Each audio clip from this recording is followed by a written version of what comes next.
master's degree. Dan's research interests include disruptive behavior, psychopathology, and treatment effectiveness in public mental health care.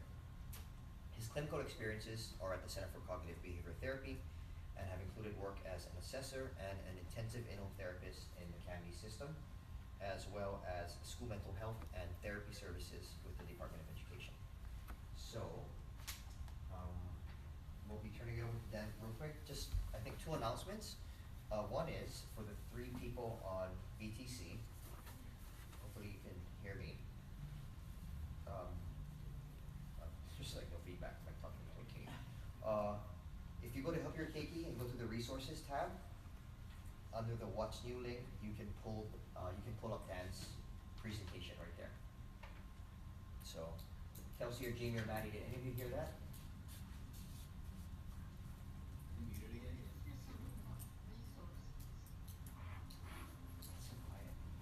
Yeah, so for the presentation, you can pull it up at your computers where you are.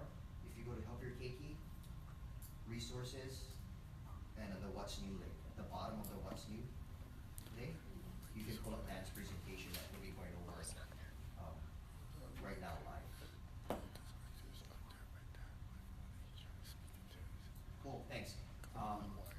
So Dan, if you can take it away and maybe just say a little bit about the presentation format, questions throughout or whatever. Okay, thanks. Yeah, thanks, Brad. So yeah, I guess thank you everybody for coming today, navigating the traffic. As Brad said, I'm Daniel Wilkie. I am a graduate student at the University of Hawaii. Chuck Miller is my advisor. Some of you may know him.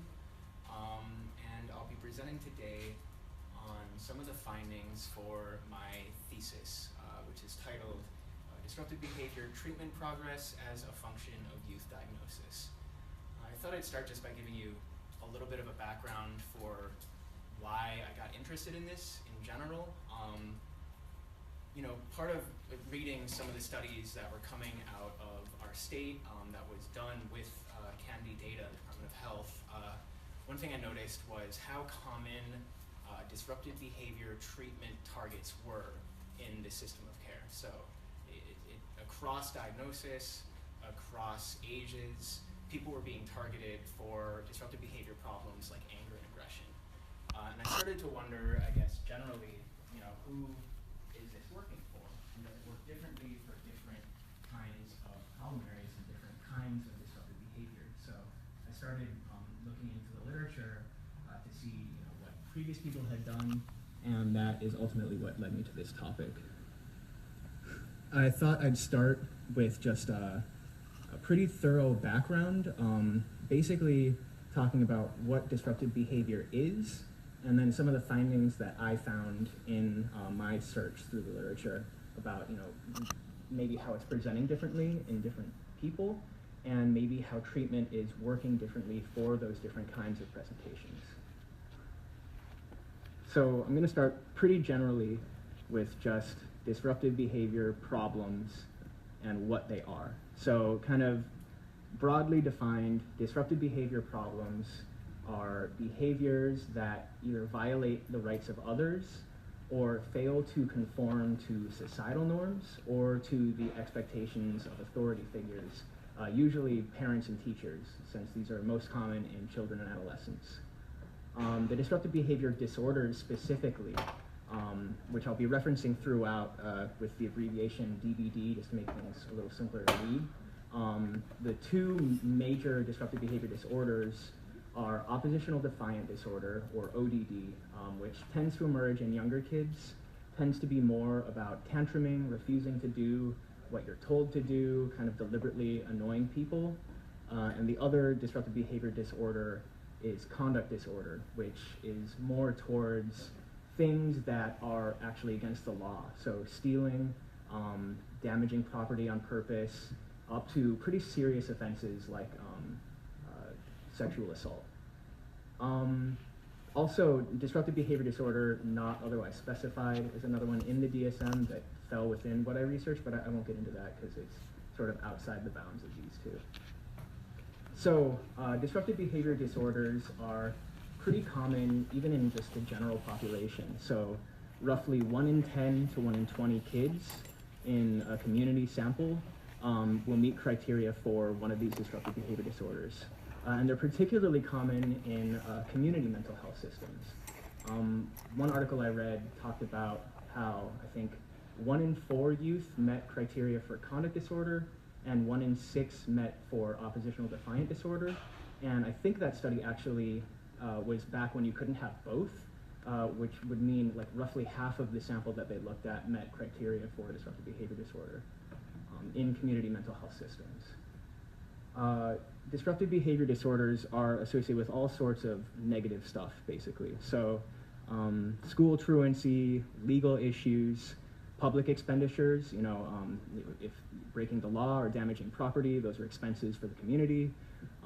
Poor relationships, interpersonal relationships, work relationships, and greater mortality rates as well. So it's a pretty serious problem just across the board, across multiple different kinds of domains. However, there are treatments for disruptive behavior disorder, and there are treatments that, you know, our state system is providing that are evidence-based. Oftentimes, these treatments will involve kind of strengthening the relationship between parents and children, or a heavy dose of positive reinforcement, kind of shaping the environment in ways that will lead to more positive behavior and less negative behavior. But, you know, as I said before, kind of what I was really wondering is, you know, who is responding to what, and who is this really effective for? And part of that question led me to sort of some of the comorbid problems that show up with disruptive behaviors. So for those of you who do know, and I'll just tell you for those who don't, basically if you have one, you know, diagnosis, mental health disorder, you are more likely to have just about any other mental health disorder there is. So, and that's true for disruptive behavior disorder as well. However, you know, even if you don't meet criteria for a disruptive behavior disorder, you can still exhibit disruptive behaviors. You don't necessarily need to be at a level where you have, you know, something diagnosable to be aggressive or to get angry or to break laws. As I said before, you know, this is a really common problem in the CAMD system and in the State Department of Health, probably the most common problem. And I started to, you know, as I said, wonder, you know, given these kind of comorbid problems, what do we really know about, you know, some of the patterns there and some of the maybe presentations of disruptive behavior disorder and how they're different from each other? And that sort of led me to 2 main kind of comorbid problem areas. The first is ADHD, or attention deficit hyperactivity disorder, and the second is depression. And I'm going to talk about maybe some of the differences between youth who have, you know, ADHD on the one hand or depression on the other hand. And I'll start with ADHD. ADHD and disruptive behavior disorder are highly comorbid. It's roughly 50% overlap. So if a youth meets criteria for ADHD, they have a roughly 1 in 2 chance of also meeting criteria for one of the disruptive behavior disorders, and vice versa. You know, if you have a disruptive behavior disorders, roughly half of that group will also have ADHD. ADHD is different than disruptive behavior disorder, though. You know, there's a lot of emerging evidence suggesting it's this neurodevelopmental problem. It's actually something going on in the brain. So, you know, people who thought maybe this is kind of one and the same, it looks like that's not really the case, and they are separate problem areas despite this major overlap.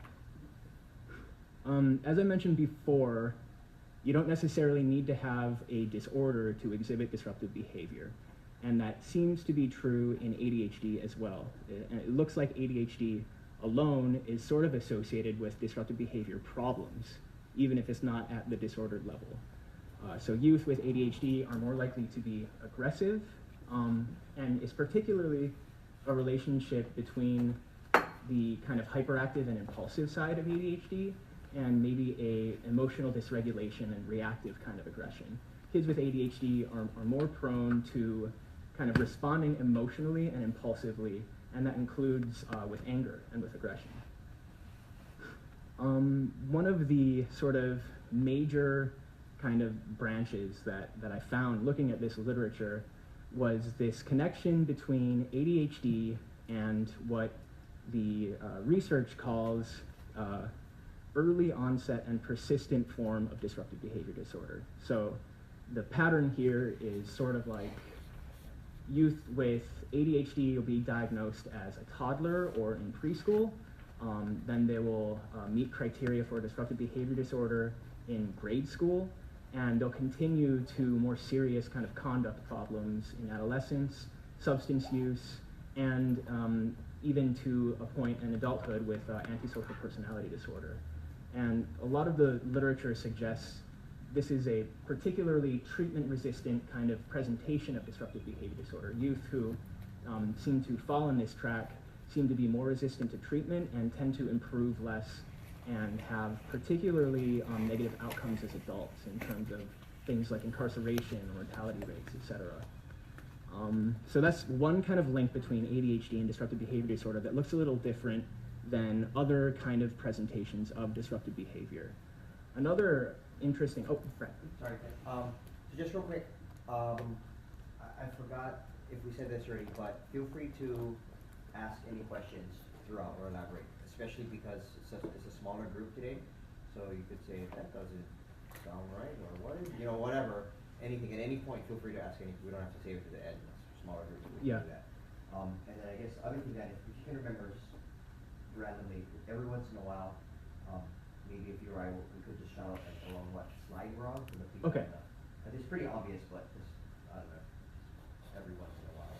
Got it. Segues, like, you know, I don't know. And all the results, you know, I don't know. Cool. Yeah. Unfortunately, I don't have the numbers. This is the ADHD and disruptive behavior slide with the little girl pulling her hair out, for those of you who aren't in the room. And yeah, if you have any questions, you can raise your hand. Feel free at any time. I'd encourage you to participate if you'd like.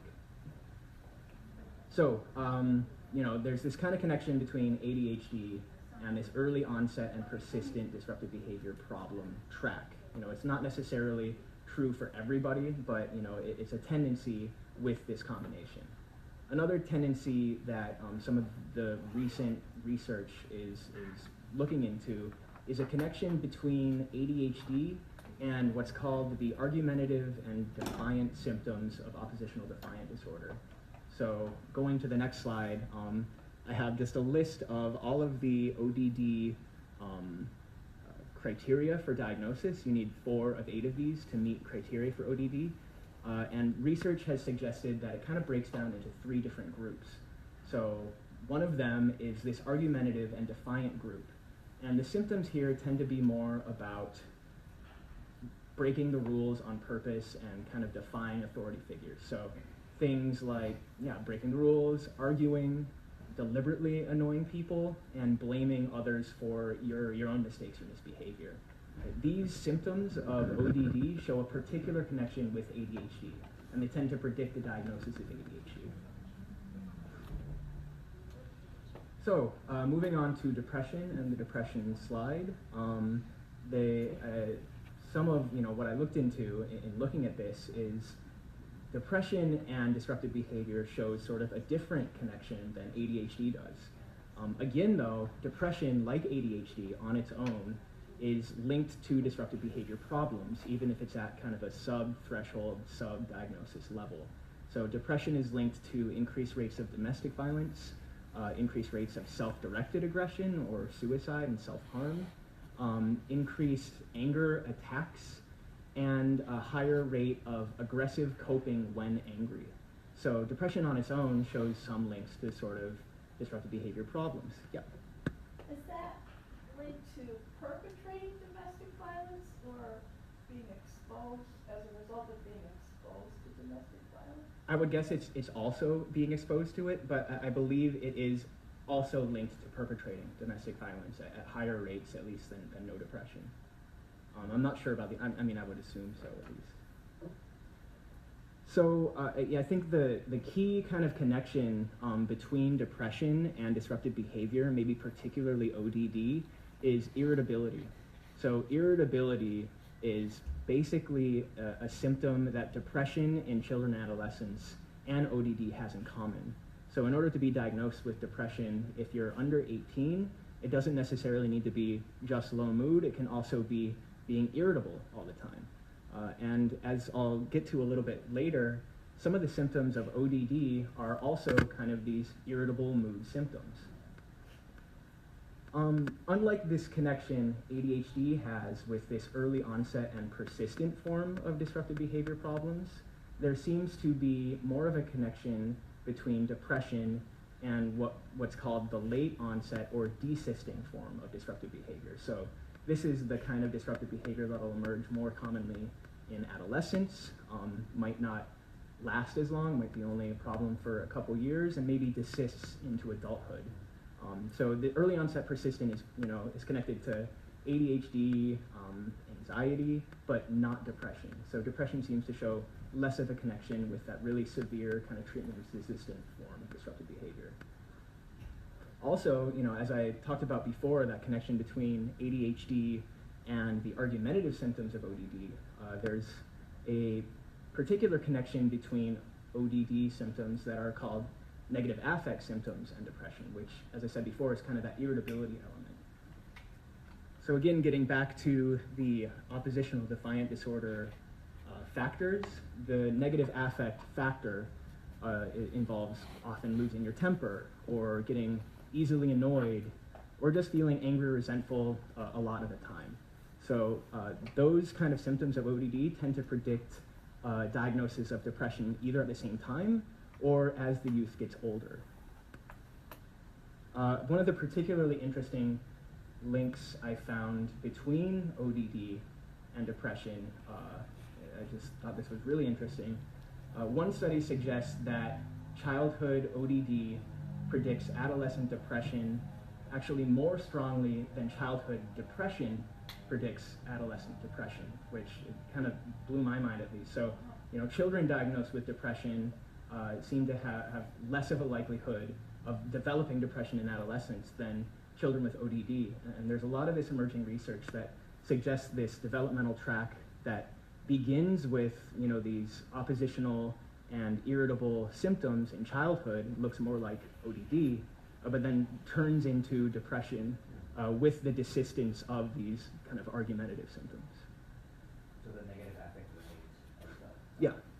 The negative affect remains, and the argumentative and defiant stuff kind of goes away a little bit. So I thought this pathway trend slide, for those of you who aren't here, might sort of make this a little bit simpler. I know this is a lot of information. These are sort of the pathways that seem to emerge in these comorbid presentations. On the one side, you have the links with depression that have more of these irritable ODD symptoms, are more connected to adolescent depression and adolescent onset conduct problems as opposed to childhood onset. And those are sort of more connected to relatively better adult outcomes, particularly in the form of cost to society and incarceration and problems like that. On the other hand, the links with ADHD suggest more of a connection with these argumentative symptoms, earlier onset of disruptive behavior problems, and generally worse adult outcomes, at least in terms of functioning in society. So, given these kind of two pathways that seem to be kind of distinct from each other with these different comorbid problems, this different sort of developmental trajectory, and these different outcomes, I kind of thought that it would follow that they might respond to treatment differently. And I tried to find research that looked at this directly. Unfortunately, there really aren't that many previous studies that have really compared the two directly to each other. So there's only, I think, 2 or 3 studies that only looked at ADHD and disruptive behavior versus no ADHD and disruptive behavior, and those articles didn't find a significant difference, which isn't necessarily conclusive. So it didn't seem like they were responding differently to treatment from each other. But there are only 2 studies. It's kind of particular populations. So as far as I thought, it didn't seem like the story here is necessarily settled in any real way.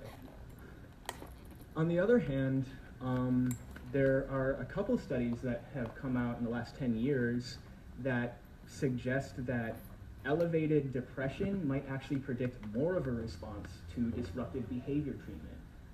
One of the studies, the higher they were on this measure of depressed mood, the more they actually showed progress in disruptive behavior treatment, which was really interesting to me.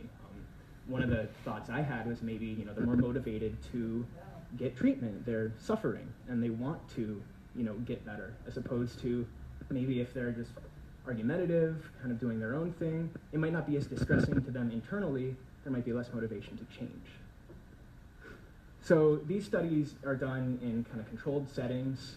They're, you know, laboratory studies. They select the sample very carefully. So as far as in public mental health, the jury is still out. It's really not clear whether there's a difference in treatment response here.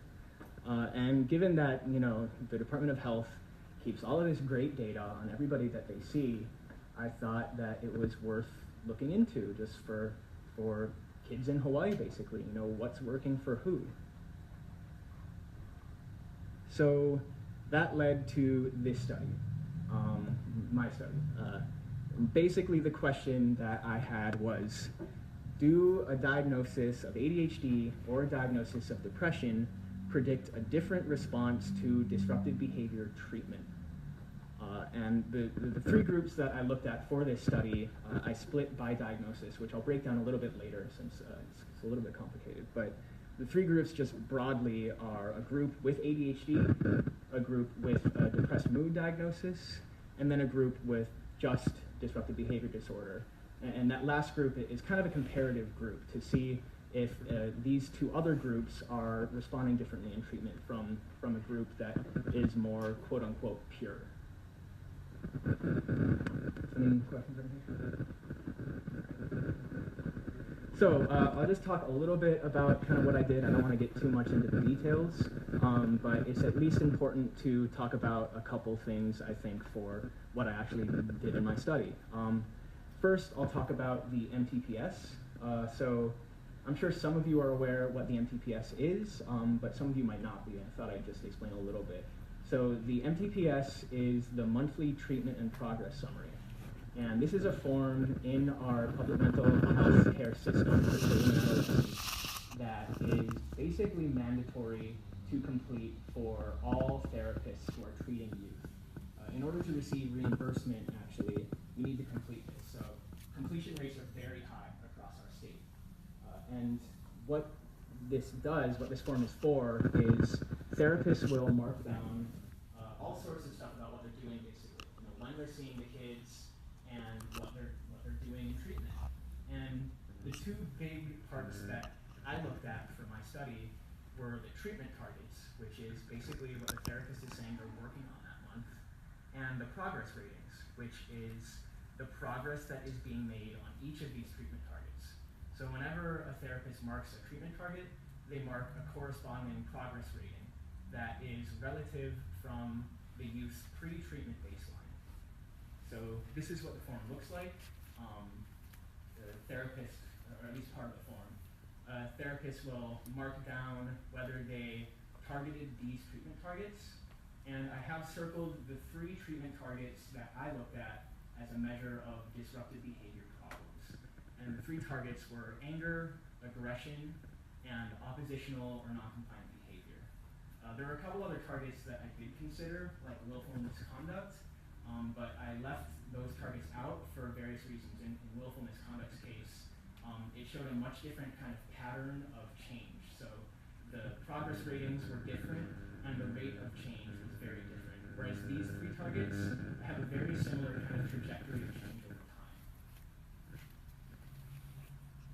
So the progress ratings are done on a 7-point scale. So it's numbers ranging from 0 to 6. And all of these progress ratings are relative to how the youth was doing before treatment had started. So a 0 progress rating actually is deterioration. And what that means is things have actually gotten worse since treatment started. Whereas a 6 on the progress rating is representative of complete improvement. You know, as in there's no problems anymore, basically. And I have the scale up here on this slide to just give you a sense for what each of these numbers represents, since I'll be showing these numbers as I go. All right.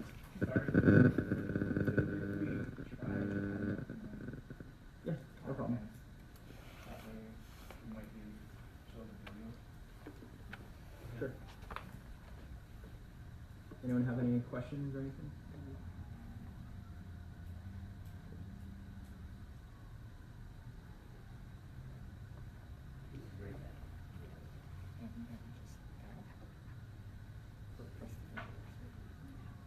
Everybody can get a snack if they want to.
Oh, sure. Please ask questions to Rob. Yeah. Oh, but they'll be on mute. Oh, so you will be Wave. on mute because of the feedback. So wave your arms furiously or talk, and then Kelsey will hear it. And I'm texting Kelsey right now as we speak. She's texting me. So wave your arms like this, I guess, or text Kelsey, and then she'll tell me, we have a question. Okay. Okay, thanks. So we'll put you back on mute because of the feedback. Thank you. You can try to check and. We'll check it periodically. Yeah. Thank you. All right, right. So, now that I've just talked about the MTPS to give you kind of an idea of what I looked at for this data, I'll talk a little bit about the three groups and how I broke them down. And I thought it would help to use a Venn diagram to show how I sort of separated these three diagnostic groups that I looked at. So first, as I talked about before, I had just a group of youth who had a disruptive behavior disorder as sort of a comparison group. So youth in this group had a diagnosed disorder for disruptive behavior and could not have a diagnosis related to depressed mood or related to ADHD. However, for the other two groups, I did things a little bit differently. So first, for the ADHD group, youth in this group had to have a diagnosis of ADHD, and they could have a diagnosis of disruptive behavior disorder, but it wasn't necessary that they have an actual diagnosis, so long as they're being treated for those disruptive behavior treatment targets. So everybody in this sample had at least 2 separate months where the therapist was treating disruptive behavior problems, with the idea that everybody that I'm looking at, therefore, has some kind of disruptive behavior problem, at least, that is calling for treatment. Same thing for the mood group. Youth in this group had to have a diagnosis related to depressed mood, and they could have a diagnosis of disruptive behavior disorder, but again, it wasn't necessary as long as they're being treated enough for disruptive behavior problems. So, given these three groups and kind of some of the research that I talked about before, what do you guys think will happen? What do you think these three groups will look like in terms of who's responding to treatment? Any guesses? I was so excited. I told David and Leslie already, so Okay. that's why they're quiet. And anybody who looked through the slides probably already knows too, so it might be spoiled at this point. So I'll just talk about what I thought was going to happen based on all of this. So considering that this connection with ADHD is more connected to earlier onset, more treatment resistance, worse adult outcomes, I sort of thought it follows that they're going to show less of a response to treatment. They're not going to show as much progress in treatment. On the other hand, given some of this research suggesting more depressed mood, might mean more of a response to disruptive behavior treatment, and this possibility that maybe these youth are more motivated to get better and to feel better, I thought that maybe the depressed mood group would show the most treatment progress. And I looked at the first 6 months, so that's why this is a 6-month range. The reason I looked at the first 6 months is most treatment progress is generally seen in those first 6 months, and youth tend to not show as much of a response after that.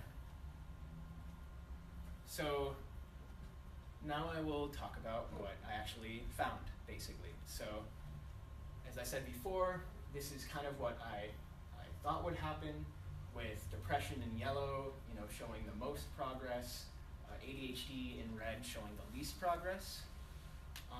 But this is sort of a rough sketch of what actually happened, which is pretty much the exact opposite of what I thought was going to happen. So the youth with ADHD actually had the most progress in treatment, and then the youth with depressed mood actually tended towards the least progress in treatment. So this is just like a line graph version of this, of the change over time, but it's maybe easier to look at just in terms of like their final progress rating. So this is for the last MTPS for every youth, kind of where they ended up in treatment on their progress ratings. And I have the scale down here to give you a sense of where they got to. So they roughly fell around the 3 range, which is some improvement on the MTPS. But as you can see, the youth with ADHD trended towards the most progress, and the youth with depressed mood trended towards the least. And the reason I say trended is, unfortunately, for publication purposes at least, this wasn't a significant finding in terms of statistics, but it approached significance. So that magic p-value of 0.05, that's kind of the cutoff to say that you can reject the null hypothesis. My p-value was 0.071, so it got close to that, but it didn't quite get there. But what it did get to was at least, I think, enough evidence for me to kind of reject my own hypothesis, which was exactly the opposite of where the data actually trended. So, yeah, as I said before, not necessarily significant, but I still think these results are interpretable, at least against this possibility of what I thought. Yeah. I'm just wondering if you were able to look at all at the use of medication. Not really. So I know on the MTPS that is an option. Yeah. As far as I'm aware, at least, it's not necessarily like really consistent and solid data. So that wasn't something that I included, at least in the study. That is a good question, though, because I'm sure it's Seems like it applicable. might explain more response in ADHD kids if you have unmedicated ADHD and then they become medicated. They're likely to look quite a lot better. Yeah, that's a good point. I guess on the other hand, it also might be playing a role on the depression side of things, potentially, depending on how many of those youth are getting medicated. But on the MTPS, I know I wanted to maybe stay away from just the MTPS data version of that, because I wasn't confident enough that it was kind of a consistent measure of medication. Yeah, I totally agree. And then Jamie has a question. So Albert, can you unmute? Because Jamie has a question. I think Jamie has a question. I was texted that. Can you guys hear me? Yes. Yeah.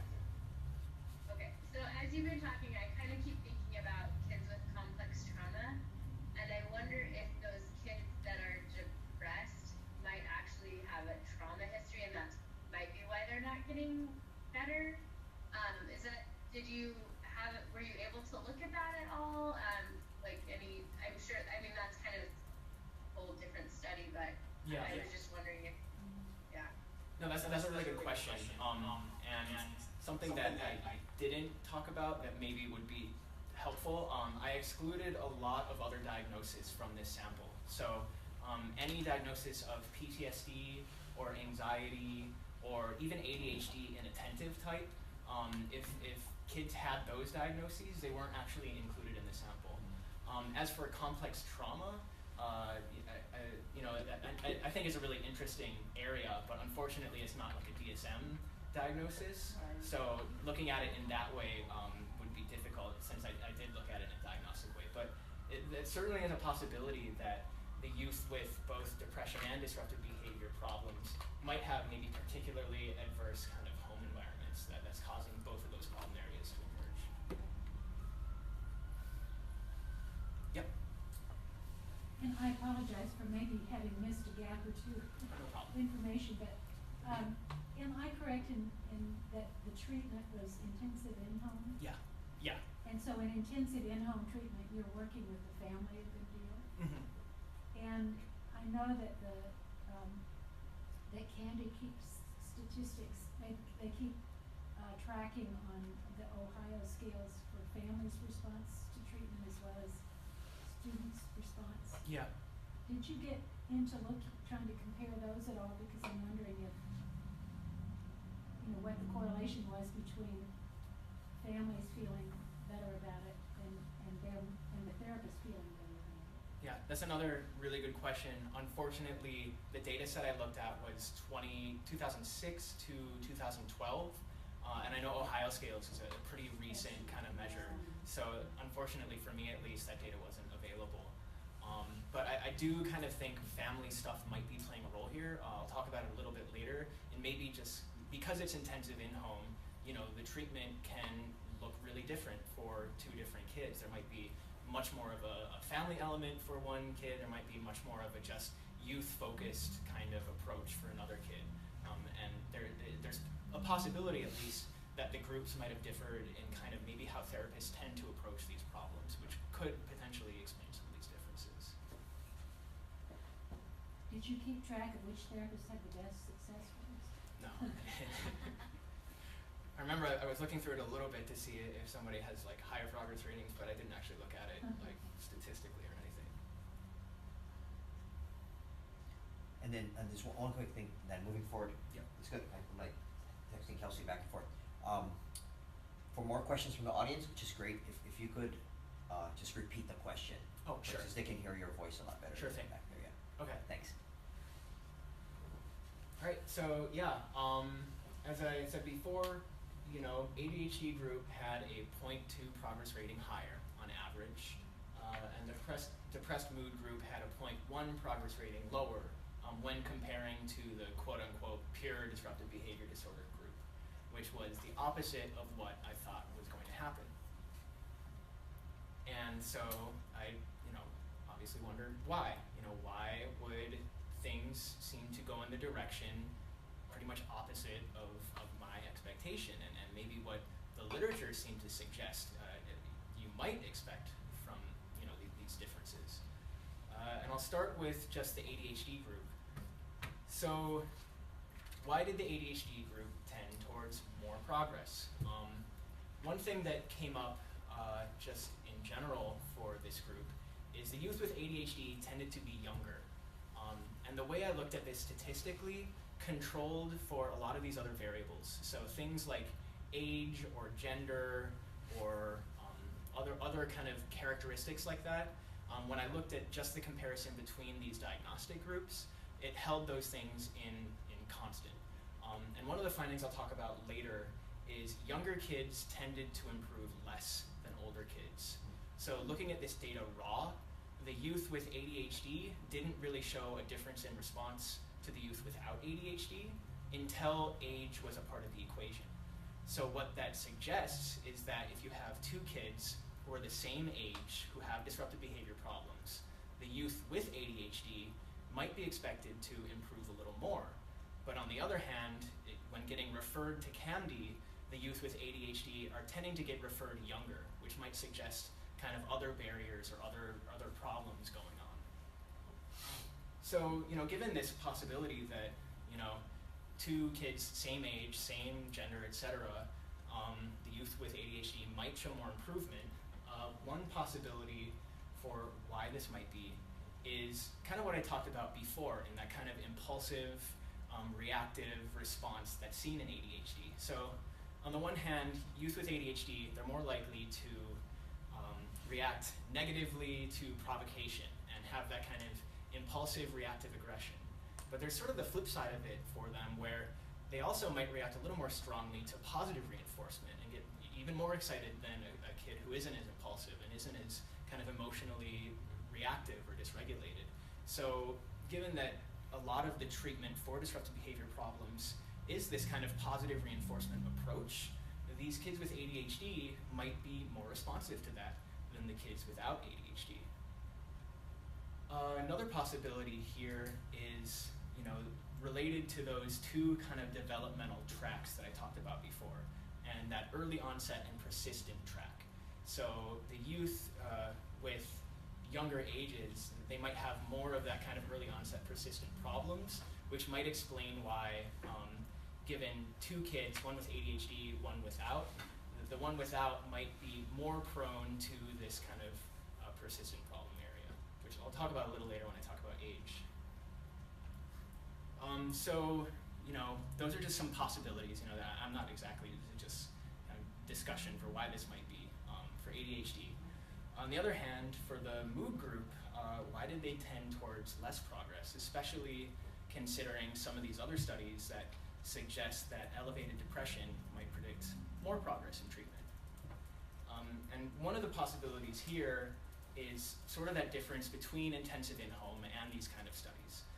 Intensive in-home it's not a prescriptive kind of approach to treatment. There's not like one model where treatment looks exactly like this for everybody. And the kids who have mood problems, it would make sense, at least to me, that maybe therapists are working more on their mood problems and less on their disruptive behavior problems. So even if they're endorsing treating these disruptive behavior problems, that might not be as much of the focus in treatment as the disruptive behavior problems were for the youth with just disruptive behavior or with ADHD and disruptive behavior. So there might be just kind of basically more balls to juggle in treatment that results in treatment sort of getting spread around these problem areas and less of a focus on just nailing down disruptive behavior problems specifically. It's also possible that the approach to treatment was different between these groups. Depression has more of a kind of cognitive approach generally. I mean, there is a big behavioral approach in depression treatment, but also the cognitive approach. And it may be that these youth who also had depressive mood problems received more of this kind of cognitive treatment and less of the behavioral treatments that have been shown to be, really effective for disruptive behavior. So any questions on disruptive behavior differences? I'm going to get to other kind of predictors that I found when I looked at this.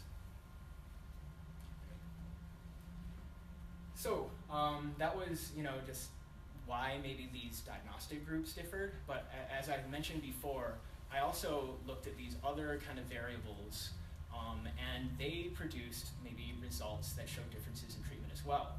So first I'll start with what wasn't predictive. So gender, race, agency, which was broken down by island branch, so not necessarily like Catholic Charities, but Catholic Charities Oahu and by island. And also a diagnosis of conduct disorder and ODD. These did not predict any difference in treatment response. So whether you're male or female, there's not a significant difference in how much you're responding to disruptive behavior. Yep. Did gender have any influence on which groups they were in? Did you have equal boys and girls in each group? No. So there was a difference in groups. The ADHD group tended to be more male. The depression group tended to be less male. And then the just disruptive behavior group was actually between those. And then Kelsey has a question. Yep. Kelsey? I have to talk. Oh, sorry. I thought you were gonna ask it for me. So, Dan, this is amazing. This is just so much data, and you did a beautiful job. I had a question regarding the actual treatment targets and looking at the specific treatment targets, and if you noticed, just looking kind of at the lay of the land in terms of the diagnostic groupings that you made, which were very, very good. Did you notice any differences in the treatment targets that therapists were targeting, and did you see more happening in certain groups over the others? That's a really good question, and I wish I had looked at it a little bit more so I could answer it more completely. One thing I did look at between the three groups was maybe rate of endorsement, and I do remember the depression group, it looked like there was a little bit more of, the ratio of anger to the other two targets was a little bit higher, which makes sense. But I didn't look at maybe the rate of endorsement in other ways than that, so I'm not actually too sure.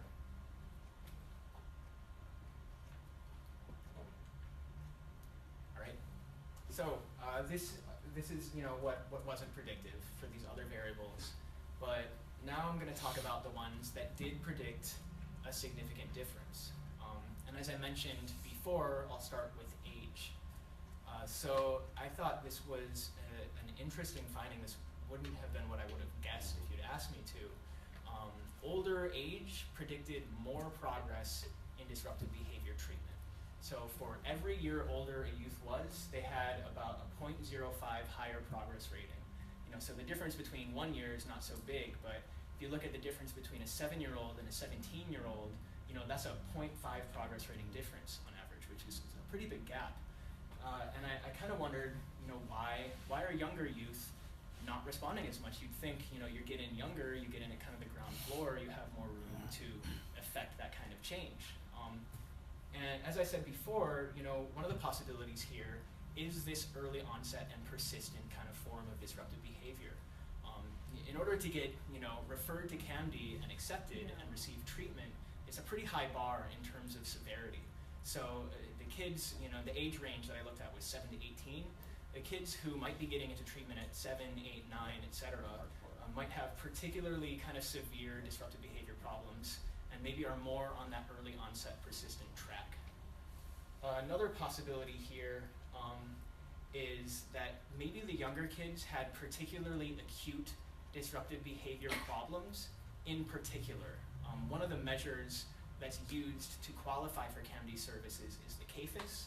I'm not sure if all of you are aware what the CAFIS is. It's sort of a measure of functional impairment, and it measures it across these 8 domains. And when I looked at the data after finding this result, what I found was the younger youth had particularly high scores on behavior towards others.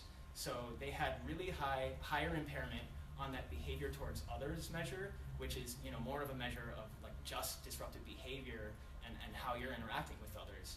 And then they had lower impairment, understandably, on substance use and on community problems. Community problems tend to be more like legal problems, which is one avenue into CAMD, and then substance use. It makes sense that maybe 7 and 8-year-olds aren't engaging in substance use as much.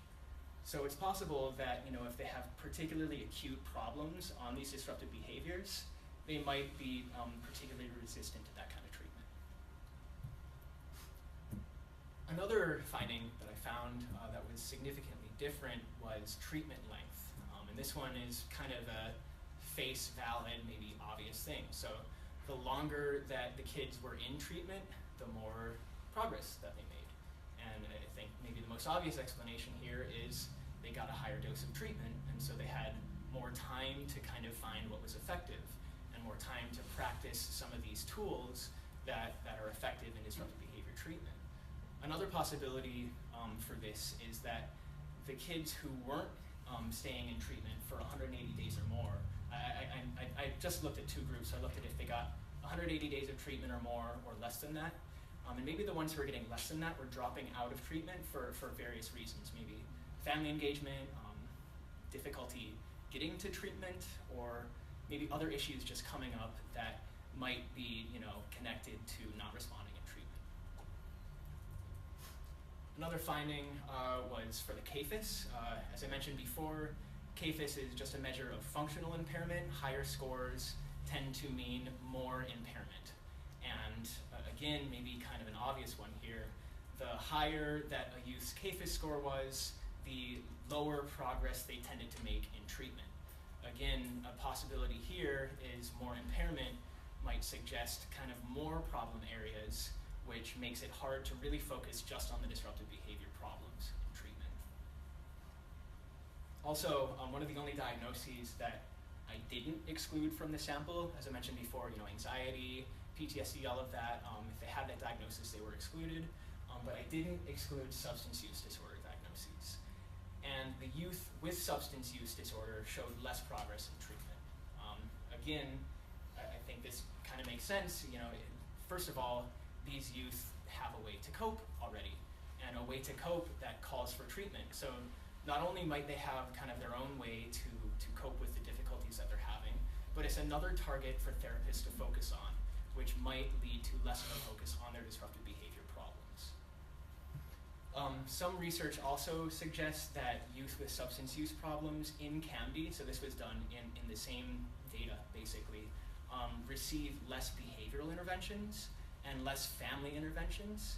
And those behavioral and family interventions are often the ones that are called for these disruptive behavior problems. Finally, this one's a little hard to explain. So most of what I looked at were youth characteristics, whether they're a certain age or gender or have a certain diagnosis. This one is on a month-by-month basis, so it varies from every month. And what I found was that the more targets a youth got in a given month for disruptive behavior, the lower their average progress rating was that month. So youth who gets just anger 1 month, let's say, could be expected to have a higher progress rating than a youth who got treated for anger and aggression and oppositional non-compliant behavior. And I thought maybe one of the possibilities for why this is that if a therapist is endorsing all of these targets in a given month, that might have been a particularly difficult month. The kid might have had particularly problematic disruptive behavior that led to the therapist treating all of those targets. So it would make sense that they'd rate them lower on progress, given that they're kind of exhibiting more problems in that area. So that is my presentation. If you guys have any questions, feel free, and maybe we can open it to the panel discussion. Well done. So that was very good. So I'll do the quick introduction of the panelists. Maybe we can come up here now. Is that okay? It's a small table, Dan, so It's okay. I don't know where. Maybe Dan, if you could sit on That this makes side sense. over there, yeah. As opposed to standing behind Yeah, me. stand behind you. Yeah. Okay, so today we have 3 discussants. We have the honor of having 3 discussants. I'll start off with Dr. David Jackson. He is a research and evaluation specialist with the UH Psychology and Child and Adolescent Mental Health Division Collaborative, and he has been doing children's mental health system evaluation and research for 7 years. Before this, he spent about 10 years doing social service work and program evaluation, mainly in youth service programs. So Dr. Jackson. Then we have Dr. Mizo, and she is currently working as a clinical psychologist for the Department of Health, CAMD, at the Honolulu Family Guidance Center. She has enjoyed working there since 2013, providing psychological assessment, multi-agency collaboration, and clinical guidance in service of youth within the Honolulu area. Dr. Mizo takes pleasure in using her psychological knowledge and experience to ensure proper care and prosperity of youth and families in Honolulu. And last but not least, we have Dr. Fox. Dr. Linda Fox is the clinical director for Child and Family Services, and she has been a practicing psychologist for over 35 years and holds a license in both Hawaii and Maryland. Dr. Fox received her PhD in clinical psychology from Cornell University and then went on to postdoctoral work at the New York Hospital, Cornell Medical Center, and the Johns Hopkins University School of Medicine, Department of Psychology and Behavioral Services. In Hawaii, she has worked in the Department of Health, as well as with Kapiolani Medical Center for Women and Children, and she has also managed a small private practice. Her professional area of interest is in working with children and families, particularly around issues relating to the treatment of trauma. So if we could welcome our esteemed panelists.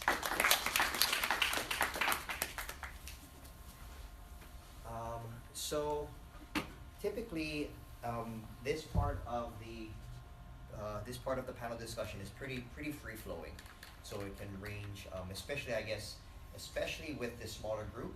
So we can do a variety of things. So It can be comments and reactions from the panel. Typically, we kind of start there, just kind of big picture. If you have any comments or questions or anything like that, we want to encourage as much as possible questions from people on video. I think Trina might even be on audio, so Kelsey texted me. And questions from the audience, and that can be to the presenter, that can be to any one of the panelists, anything like that. So I guess we could, at the risk of putting folks on the spot, maybe if we just get sort of your initial reactions on anything that stood out to you, or anything that was consistent or inconsistent, or questions you might have for Dan. If we start off with the panelists, if that would be okay, and then maybe turn it to the audience. Would that be okay? Should we use the Sorry. mic or? That's yeah, for there's- the VTC.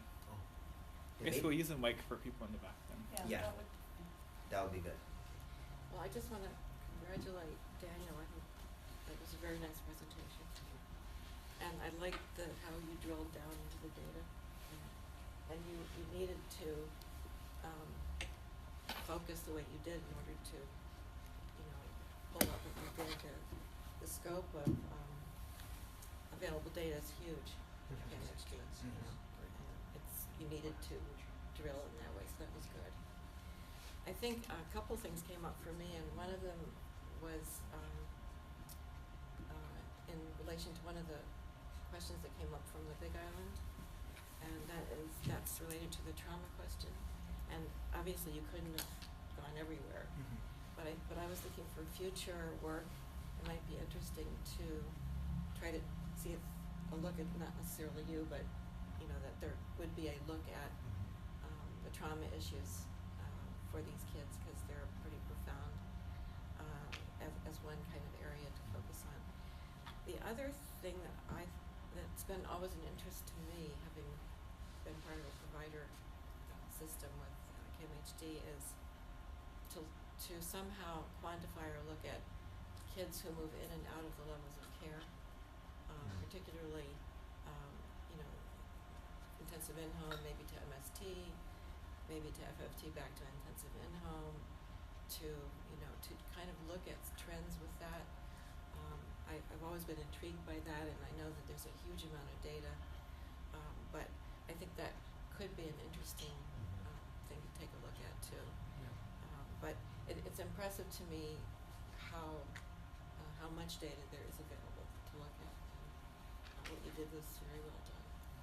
And that intensive in-home point is really good. So the youth I did look at, it was all of their first intensive in-home treatment session, which is sort of loosely defined too. Like some of the kids, it looks like that intensive in-home episode ended, but then it picked up again the next month. But that next month wasn't included in my data, just because I'm looking at that first episode of intensive in-home. And one of maybe the limitations for my study there was some of the youth that I included in this study were kids who were dropping down from other treatment services. So it wasn't necessarily their first experience in treatment. And they may have received MST or something like that. And that is kind of a limitation, at least, as opposed to like this is their first experience in therapy. But you really had to carve out something. Yeah, exactly. Yeah. Thanks, and thanks, Dr. Fox. Kim? Really great job. I thought that was a very interesting presentation, and I think for me it brought up a lot more questions about our system of care, and how, I guess, effective we are with certain types of sort of disorders. And I did have that same question, so I must have missed it. I didn't know that it was just intensive in-home. Yeah, I didn't explain that. Sorry. Because with the disruptive behaviors disorders, a lot of times we move to MST because they're a family-based system, and it seems to be very effective with that kind of population. And so with that, I guess I wonder if like the depression was kind of gets confounded with sort of the disruptive behavior symptoms, because like sometimes we will move, because it just depends on what we're seeing. If we're seeing families to be more of like an issue and they need more parenting support and that kind of thing, then they will be moved to MST. But then if they do have behavior stuff on top of depression, then sometimes we will look at intensive in-home and try and hit all the different parts of the family, the mood, the whatever else is going on with them. Yeah. And so it just, for me, gets a little bit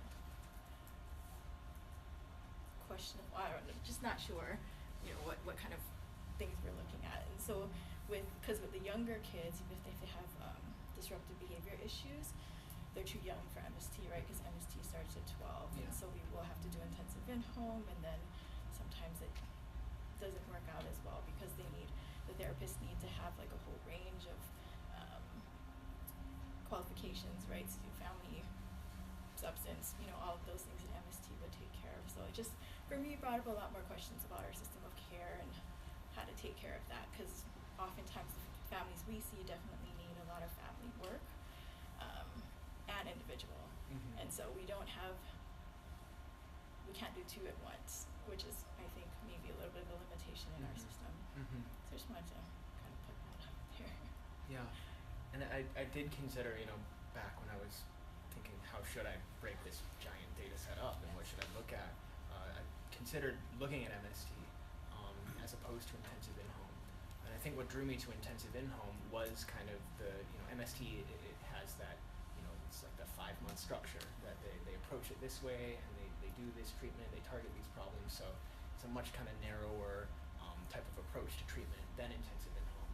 And I was really curious whether, given that, it makes sense you'd approach depression differently, it makes sense that you approach youth without depression differently in treatment, kind of how is it working just in intensive in-home. But I guess it's a good point about, that there is that depression side of things, maybe they are being referred less to those other kind of levels of care in order to approach that depression problem.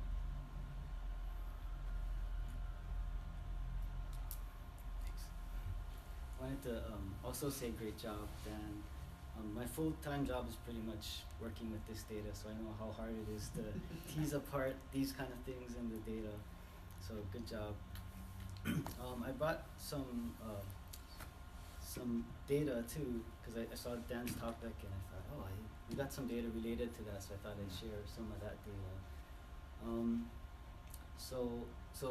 Talking about IIH kids, kind of a recent study we did, and this is all going to be kind of related to mood, which I know isn't like you didn't dig really deep into the mood, but it's kind of, I thought it's related to what you found regarding mood. So if we look at IIH kids, that's our biggest group. Most of our kids receive IIH. So per year, maybe about 1,000 kids receive IIH. And one thing we did is if you break up those 1,000 kids into 4 groups, so based on like their initial functioning, so let's say we break them up into quartiles. So let's say the 4th quartile was the lowest functioning, and the 1st quartile is the highest functioning. So we look at the 4th quartile, and those kids, of course, have the worst outcomes because they have the lowest functioning. But we also looked at like what are the other characteristics of that group? Why do they have worse outcomes? And a lot of things like demographics are kind of the same, but we see higher mood problems in those kids. So that's kind of one bit of evidence, like why are the mood kids kind of seem to be showing up in our data like that. So we looked at other things like just comparing all kids across the board, kids with any mood disorder and kids with no mood disorder. The kids with any mood disorder, they have a higher number of average days in the system, in the CAMD system. They have a slightly higher number of different services that they've received. They have a higher number of service hours received, and pretty considerably higher. And the cost per client is higher for the mood kids too. So, and then we also have Sonia Ismirian's study that she recently did. She looked at only community-based residential kids who have disruptive behavior disorders. And she found that those kids, if they have an additional internalizing disorder, they show poor outcomes, such as re-entry into that level of care or getting bumped up to a higher level of care. And then also Matt Winfrey's study, which was a couple years ago, but he found that therapists tend to target the externalizing problems over the internalizing problems. And even if the internalizing problems are the primary diagnosis. So, you know, a lot of these are kind of forming the picture of maybe, you know, our system maybe needs to get, strengthen our mood services. And I remember Chuck Miller, I don't know if y'all know Chuck Miller, but he mentioned recently too that there was a study he saw, and it was about training for treating mood disorders, and it showed that I guess people aren't as good at treating the mood disorders, but with additional training, then they become much better at treating the mood disorders. Yeah, that's actually, I cited that study in my thesis, that like the behavioral treatment, the training doesn't really differ too much, you know, so more training doesn't necessarily mean that you're a more effective therapist doing behavioral kind of treatments. But with the cognitive side, it's exactly that, you know, more training does show that difference, and maybe cognitive treatment is particularly difficult to do, basically, and just calls for that much more training to be effective at it.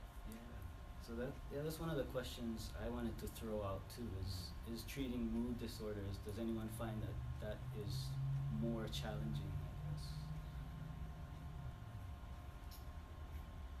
Or I guess also, is it maybe the evidence-based practices for treating mood disorders, is that more difficult to do, or Well, this is slightly different information, but Hawaii has stood out on the Youth Risk Behavior Survey, which is I was just saying that Hawaii stands out on the Youth Risk Behavior Survey, which is a national survey of middle schoolers and high schoolers that is, I think it belongs to CDC. Yeah. And it looks at a lot of different risk behaviors, eating and fighting and bullying, but there's also data on suicide ideation and suicide attempts. And Hawaii is really high nationally in those areas, which to me is really shocking, given that we have a Ohana kind of approach to living together and taking care of one another. And I know that schools ignore kids with anxiety and depression because they're not throwing chairs. So I'm just wondering, you know, whether they're getting referred, and then are folks comfortable treating them, because to me they're the scariest group of kids, because they're not likely to be here tomorrow if we don't help them. And that might be just potentially part of what's going on in that data. You know, in order to get referred to CAMD, you know, you need someone to refer you, the youth with mood problems, since there is maybe a bias to, you know, refer the troublesome kids as opposed to the kids whose problems are, you know, internal and just their own problems. So maybe the ones who are at the point where they're receiving the CAMD services are really that severe level of mood problems, compared to more of a tendency to refer the kids who are causing problems in school or in the community or something like that. But I think hopefully our system is doing better with the Ohio scales. Now we are able to capture internalizing problems better. I think that's been a gap in our system for a while, being able to measure and track those mood internalizing disorders. So hopefully, you know, we'll start doing better. Now we've got a good measure for that. So do you have Ohio scale outcomes now? We're just starting to get enough data where we can do some good analysis on it. So, yeah, it's been a couple of years now. I guess going back to Leslie, you asked earlier a little bit about what would be kind of finding with medication. So I think families are more likely to kind of coalition, like give kids are more comfortable with ADHD medication as opposed to depression medication, and initiating medication management, right? So I wonder if the progress you see is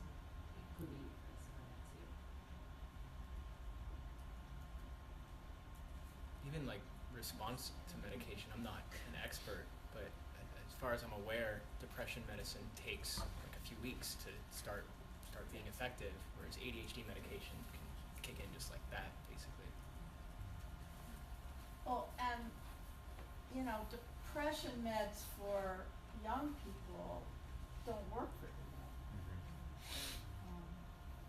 They do for adults, but it's really much more hit or miss versus ADHD meds that are pretty much needed for kids with true ADHD. I wanted to mention one other thing. So, you know, I was asking about the gender mix in the different groups. So when we did Project Kealaho, focused on girls, I think we had quite a lot of success, a lot because we were really targeting the internalizing behavior, and our view of the kids was that the trauma was the main problem, and we took a real relationship-oriented approach. When we looked at the MTPS practice profile for our girls versus the rest of the girls in the system, our practice profile had a lot more relationship-oriented interventions versus the treatment as usual was just kind of more behaviorally focused. The targets were also more relationship focused. So I think there has been kind of a way of approaching our kids that their biggest problems are bad acting, you know, acting up in school, acting up at home, and that's sort of how our treatment as usual is configured. And I think that may be particularly problematic for girls, but maybe particularly because the girls have a lot of internalizing problems. So there's that confound between like what's gender responsive and, you know, what's focused on the internalizing behavior. I think somebody asked whether depression's harder to treat, and just my first thought was, it is when it's combined with a lot of conduct problems, you know, so, you know, sometimes the problem is you can't get the kid, like, stable enough to help them with their depression, and there's a certain way, like, you've gotta deal first with the acting out, or you're not going to be able to get to the internalizing problems. But then if you never get to the internalizing problems, it's difficult. So I don't know. I do like the idea that we need to up our game as far as training people to handle depression, emotion regulation, sort of internalizing issues.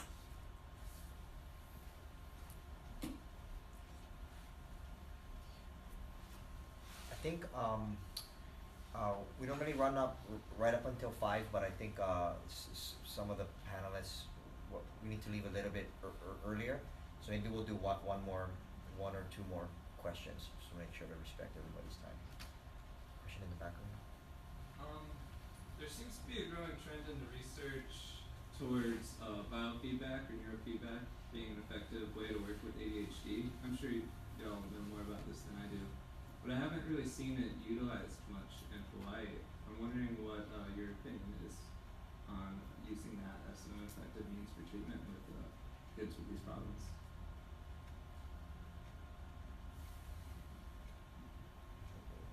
It's on the blue menu. Yes.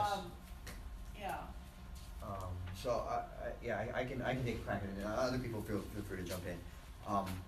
Yeah. So I too am under the impression of literature that neurofeedback, biofeedback. There are increased studies suggesting the efficacy of that for a variety of approaches. So it is on the blue menu. I think two things are important though. potentially to keep in mind, and this is just my perspective, so I present it with humility. One is that with regard to the increased efficacy, the growing literature on the efficacy of biofeedback and neurofeedback, it depends on the particular type of problem area. So anxiety versus depression versus ADHD. So if we look at the blue menu that Leslie is citing, it's not, the level of support might be level 5, no support for one problem area, where it might be level 2 or level 1 for another area. So that's something to keep in mind, is that maybe there's a potential moderator effect in my problem area. And the second is, my understanding of the biofeedback literature is, following the sort of, for its pros and cons, the gold standard of APA's randomized clinical trial, and here's how you study these things, is that biofeedback is beating control conditions and showing superiority.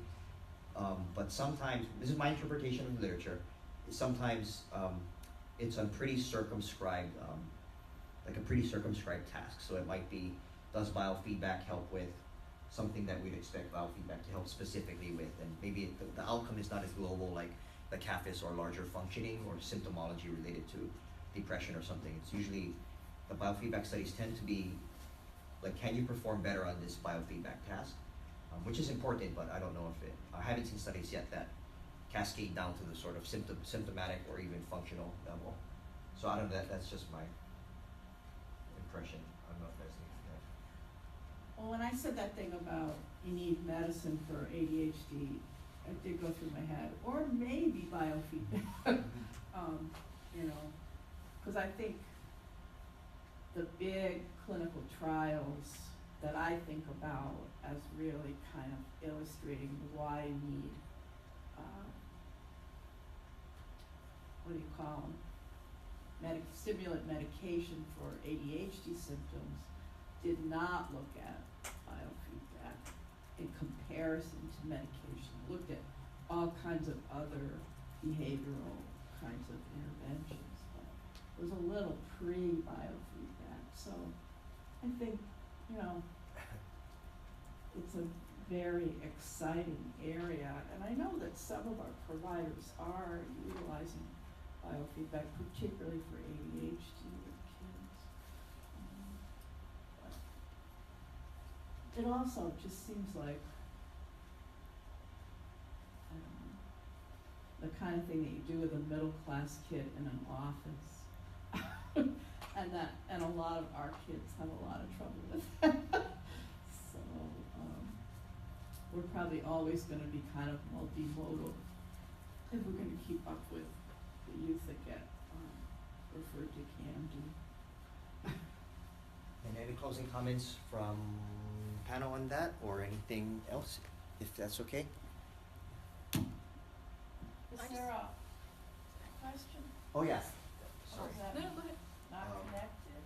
So question, Maddie or Kelsey, thanks for hanging in. Kelsey, it is now 9:52 in Philadelphia, so if anybody deserves to ask a question, it might be you or Maddie, and or Maddie. So any questions from our VTC friends? A quick comment. It sounds like, Don, again, this is such great work, and it sounds like, being in Philly now, I've come to appreciate fully kind of our system of care in Hawaii and all of this great research that we do with visual care and understanding treatment and assessment and treatment targets and evidence-based practices on a very molecular level, and I think it's really great. So keep it up, Dan. I don't think it's unpublishable, so I'm sure you can find a home for that. Thanks, Kelsey. Maddie? I'd like to second that. I think the information is excellent, the data and the way that you approached all the evidence is excellent, and I think it's even usable at the guidance center level with our care coordinators. I think it can have an impact on how they approach their families and their kids.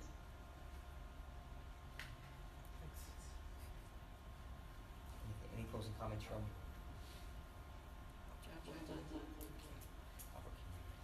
Okay, thanks everybody. That concludes the roundtable for today. Thank you.